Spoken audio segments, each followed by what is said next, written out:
Cet animé vient de me mettre une claque. Aujourd'hui, les mouvements de la Terre. Un animé tout récent qui traite de science, puisque ça parle de la lutte idéologique pour faire accepter l'héliocentrisme. Avec ce contexte, on parle surtout du contrôle de l'Église sur tout ce qui va contre ses dogmes à cette époque.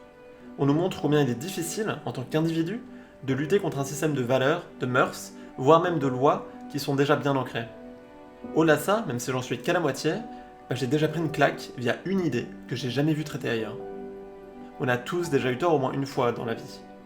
C'est normal, et pourtant c'est une sensation désagréable. Réaliser qu'on s'est trompé, c'est parfois difficile à admettre. Certains vont même jusqu'à mentir pour éviter d'affronter leurs erreurs. Et ben maintenant, imaginez que vous avez dédié 50 ans de votre vie à prouver une idée.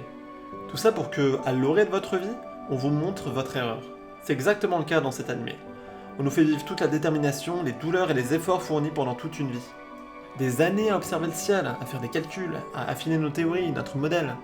Pendant 50 ans, on travaille pour solutionner les erreurs du géocentrisme. Le temps accentue notre conviction. Ça y est, enfin, après des décennies d'efforts, on y est. On a atteint une réponse quasi parfaite. Sauf que tout ça, pour rien.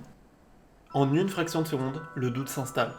Puis le doute s'ancre, grandit, remet en cause notre travail, nos efforts, le but même de notre vie.